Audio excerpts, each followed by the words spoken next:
Hashem says, Im lo briti yomam v'layla chukot shamayim lo samti, he's saying, if not for somebody learning Torah, somewhere in the world, the rules of the world will cease to exist.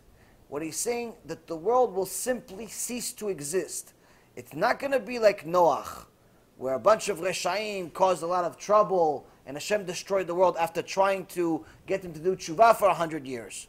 No, he says, if there's not somebody in the world learning Torah, that's it, it's finished. There's no warnings, there's no I'm going to send them an email, or I'm going to send them a prophet, or I'm going to try to convince them to do it. No.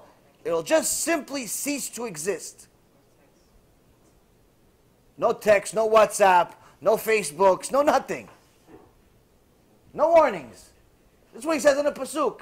If someone's not fulfilling this covenant, this brit, if he's not fulfilling it, the world ceases to exist. So now, if you understand what I'm saying to you, the value of Torah just changed drastically. It doesn't matter if you're Rav Kanievsky, Rav Ovadia, or you're just you, or just me. Makes no difference. It doesn't say if you're not a Talmid Chacham, learning at the highest level, the Gemara, with the Pilpulim, and the Mishnah, and it doesn't say that. It just says covenant. It just says learning Torah. If there's not someone in the world learning Torah, the world ceases to exist. Forget about presidents, forget about, all of the things in the world, forget about money, forget about everything. If there's not someone in the world learning Torah, there is no world. So,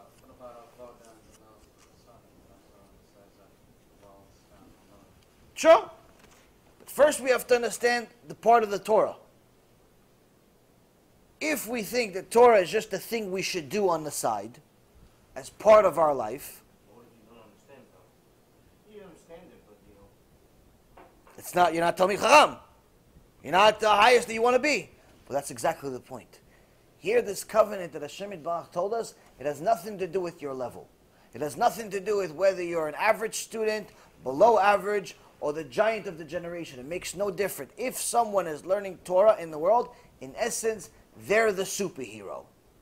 The superheroes that we actually heard about in last week's parasha, the Shvatim, the tribes, the sons of Yaakov. You read the Midrashim, you see how they beat all of these Reshaim, all of these people that went against them. They killed all of them.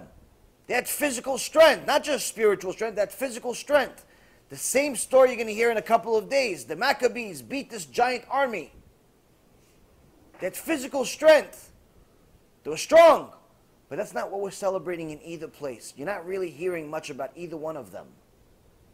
What are we hearing about? We're hearing about the spiritual aspect of it. We're hearing about that Yehuda admitted he was wrong. We're not hearing about Yehuda was really strong. We're hearing Yehuda this week, he admitted he was wrong with Tamar. He thought that something happened and it didn't, and he admitted, tzadka mimeni. Why? Because that's what Hashem said. In essence, with the Maccabees, same thing. Okay, great that they fought wars, but what gave them the power? Hashem Yitbarach. So first and foremost, when you truly understand that when you're learning Torah, it doesn't matter what level you're at. You're literally keeping the world apart. It changes its significance. You are now a superhero. That's why it says, Ashrecha. That's why it says, Ezeu ashir asameach bechelko. Why would you be sameach bechelko? Why would you be happy with your lot? Why is that considered ashir? Because once you understand what you have when you're learning one pasuk a day, one mishnah a day, one daf a day, one gemara a day, whatever you're learning, it doesn't matter your level. Once you understand that you are actually the one, you're the learning Torah, you're the ashir. Doesn't matter what level, who, why. If you're the rabbi, you're the student, you understand, you don't understand, it's hard, it's easy, it's enjoyable, it's not enjoyable. Once you understand that for that moment that you sat there and you learned Torah, you kept the world alive. Everything changes. Everything changes. Why?